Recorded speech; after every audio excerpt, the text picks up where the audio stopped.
Hindi ko alam kung may maniniwala sa kwentong ibabahagi ko, pero kailangan kong mailabas ito. Ako si Nena, 34 years old, isang simpleng tendera ng isda sa palengke. Masipag akong naghahanap buhay kasama ang aking asawa, si Dado. Matagal naming hinintay na magkaroon ng anak, kaya nang malaman naming nagdadalang tao ako, walang pagsidlan ng aming tuwa. Pero hindi ko alam na ang pinakamasayang sandali ng aking buhay ay magiging simula ng isang bangungot. Bago pa man ako naging tendera ng isda, marami na akong pinagdaan ng hirap sa buhay. Anak ako ng isang mangingisda at isang mananahi. Lumaki ako sa isang mahirap na pamilya sa probinsya. Pangatlo sa 5 magkakapatid. Bata pa lang ako, natutunan ko ng magbanat ng buto. Nagtitinda ako ng gulay sa palengke, naglalako ng kakanin, at minsan pa nga'y naglalabada para lang makatulong sa gastusin ng pamilya. Sa kabila ng lahat, hindi ako kailanman sumuko. Nang makilala ko si Dado, nagkaroon ako ng panibagong pag-asa. Sabay kaming nangarap na makapagpatayo ng sarili naming negosyo. Dahil mahilig siya sa pangingisda at may alam sa pagbebenta ng isda, nagdesisyon kaming subukan ng ganitong hanap buhay. Hindi ito madali noong una. Kinailangan naming gumising ng madaling araw upang makabili ng sariwang huli sa pantalan at magtinda sa palengke. Pero dahil sa sipag at tiyaga, unti-unting gumanda ang aming buhay. Sa gitna ng aming pag-asenso, doon ko nakilala si Mila. Nagsimula ang lahat nang kunin ko siya bilang katulong sa aking tindahan. Isa siyang mahiyain pero masipag na dalaga. Mga 22 taong gulang. Natuwa ako sa kanya dahil bihira kang makahanap ng masipag at tapat na katulong sa panahon ngayon. Tinuring ko siyang parang kapatid. Masayahin si Mila at laging handang tumulong. Hindi lamang sa tindahan, kundi pati na rin sa bahay. Madalas kaming magkwentuhan sa hapon habang inaayos sa mga paninda. "Ate, matagal na po ba kayo nagtitinda ng isda?" Tanong ni Mila habang inaalis sa mga tinik ng bangus. "Oo, Mila. Mula nang makasal kami ni Dado, dito na kami kumikita ng pang-araw-araw." Sagot ko habang inaayos ang timbangan. Ikinikwento niya ang kanyang buhay sa probinsya, kung paano siya lumaki sa mahirap na pamilya at kung paano niya gustong makahanap ng mas magandang kinabukasan sa bayan. Madalas siyang magkwento tungkol sa kanyang yumaong ina, na ayon sa kanya ay isang mabait at maasikasong ina. Lagi niyang sinasabi na gusto niyang maging kasing sipag at maalaga nito. Sa paglipas ng mga buwan, lalo kaming naging malapit. Madalas siyang nagkukusa na tulungan akong maghanda ng pagkain, maglinis ng tindahan at bantayan ng mga paninda kung kinakailangan kong magpahinga. Hanggang sa hindi ko alam na buntis na pala ako noon. Hindi ko agad napansin ang mga pagbabago sa aking katawan. Sa dami ng gawain sa tindahan at sa bahay, hindi ko na napansin ang pagod na tila mas grabe pa sa dati. Madalas akong mahilo tuwing umaga at pakiramdam ko'y parang may kung anong bumibigat sa aking tiyan. Inisip kong bunga lang ito ng pagkapagod, kaya hindi ko masyadong pinansin. Ngunit isang gabi, may kakaibang nangyari. Isang panaginip na hanggang ngayon ay hindi ko malimutan. Sa aking panaginip, nasa loob ako ng isang maliit na madilim na silid. Naririnig ko ang tunog ng hangin na humahampas sa mga kahoy na dingding. Hindi ko alam kung nasaan ako, ngunit pakiramdam ko ay may ibang presensya sa paligid. Napatingin ako sa bintana at doon ko nakita si Mila. Nakatayo siya sa labas. Nakasilip sa akin mula sa bintana. Maputla ang kanyang muka at tila hindi siya humihinga. Ngunit ang pinaka-ikinilabot ko ay ang kanyang mga mata. Pulang-pula, parang nag-aapoy sa galit. Gusto kong tumayo, ngunit hindi ako makagalaw. Biglang bumuka ang kanyang bibig at mula roon ay lumabas ang isang mahaba, madulas na dila diretso sa aking tiyan. Ramdam ko ang malamig at basang pagdampi nito habang unti-unti nitong hinihigop ang aking laman. Sinubukan kong sumigaw, ngunit walang lumabas na tinig mula sa aking bibig. Bigla akong nagising, humihingal at pawisan. Mabilis ang pintig ng aking puso at pakiramdam ko ay may bigat na nakadagan sa aking dibdib. Napasigaw ako, dahilan upang magising si Dado. "Nena, anong nangyari?" Tarantang tanong niya habang niyayakap ako. Si Mila, nakita ko siya, Dado. May ginawa siya sa akin." Nanginginig kong sagot. Pinilit akong pakalmahin ng aking asawa. Ngunit kahit anong gawin niya, hindi ko matanggal sa isip ko ang nakita ko. Totoo ba yun? O bunga lang ng pagod at takot? Ngunit higit sa lahat, isang tanong ang bumabagabag sa akin. Ano ang ibig sabihin ng panaginip kong iyon? Noong nagsisimula pa lang sa trabaho si Mila, parang may kakaibang nararamdaman ako sa kanya. Hindi ko alam kung bakit. Minsan kapag kami ni Dado ay magkasalong kumain, laging may dahilan si Mila para hindi makisalo. Parang may itinatago siyang hindi ko kayang intindihin at mula noon, hindi ko na rin siya pinilit. Nasanay na lang ako na mag-isa siya sa pagkain. Umaalis pa nga siya paminsan para kumain sa bahay nila. Hindi ko alam kung bakit, pero may nararamdaman akong kakaiba tuwing siya'y naroroon. Isang gabi nagkataon na dumaan ako sa likod ng bahay habang pauwi. At doon ko siya nakita, si Mila, na tila may kinakain na hindi ko maipaliwanag. Isang piraso ng isda, pero hindi ito niluto. Hindi ko alam kung anong klase ng isda yon, pero ramdam ko ang malamig na simoy ng hangin at ang hindi maipaliwanag na takot na umakyat sa aking katawan. Puno ng dugo ang isda at si Mila ay abala sa pagkain nito ng hilaw. Parang wala siyang pakialam sa paligid.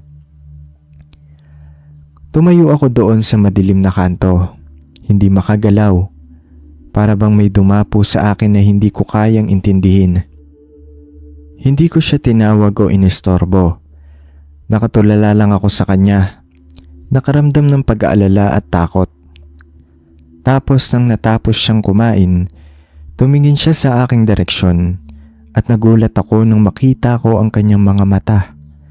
Hindi ang mga mata ng dating Mila na kilala ko, kundi mga mata na puno ng gutom, mga mata na parang naglalaman ng isang bagay na hindi kayang ipaliwanag ng ordinaryong tao. Mabilis akong umalis at nagtago. Hindi ko alam kung anong nangyari sa akin. Ibang Mila ang nakita ko noong araw na yon. Parang may itinatagong lihim na hindi ko kayang unawain. At simula noon, tuwing naiisip ko siya, may nararamdaman akong takot at alalahanin na hindi ko kayang ipaliwanag. Si Mila, kahit na may mga kakaibang ugali, siya ay isang tao na hindi ko kayang pagdudahan sa trabaho. Iba ang dedikasyon niya, at kahit na madalas siyang mag-isa o hindi nakikisalo sa pagkain namin, hindi ko kailanman naramdaman na may mali sa kanya. Sa negosyo namin, lalo na sa tindahan, hindi ako nawalan ng tiwala kay Mila. Walang pagkakataon na may nawawalang pera o isda at palagi kong nararamdaman na tapat siya sa kanyang ginagawa. Minsan kapag kailangan ko ng oras para magpahinga, iniiwan ko ang mga gawain sa kanya, pati na ang pera at paninda. Hindi ko na kailangan mag-alala. Alam kong walang mawawala. Si Mila ay may sariling disiplina. At kahit na iwanan ko siya sa tindahan maghapon, walang sumablay sa mga transaksyon namin. Hindi ko rin nakita na may nawawalang mga isda na binibenta namin, kaya't patuloy akong nagtitiwala sa kanya. Bilang partner ko sa negosyo, parang wala akong dapat ipag-alala. Sa kabila ng mga misteryosong bagay na nararamdaman ko minsan, hindi ko kayang magduda sa kanya pagdating sa trabaho. Si Mila ay isang tao na hindi mo kailanman makikitaan ng maling gawain. At kahit na may mga pagkakataong hindi ko siya naiintindihan, naniniwala pa rin akong siya ay tapat at masipag. Iyon ang dahilan kung bakit kahit na may mga bagay na hindi ko kayang ipaliwanag, patuloy ko siyang pinapahalagahan sa aming negosyo. Laging maaasahan si Mila. At ang pagtutulungan namin ay isang bagay na walang makakapalit. Simula nang malaman kong buntis ako, napansin kong maraming nagbago kay Mila noon. Hindi ko agad pinansin noong una, pero habang lumilipas ang mga araw, mas nagiging halata ito. Mas tahimik siya ngayon. Hindi na katulad dati na kahit papaano'y may palitan kami ng kwento sa tindahan. Minsan, nahuhuli ko siya nakatingin sa akin. Pero kapag nagtama ang aming mga mata, agad siyang umiiwas. Hindi ko alam kung ako lang ang nag-iisip nito. Pero parang may bumabagabag sa kanya.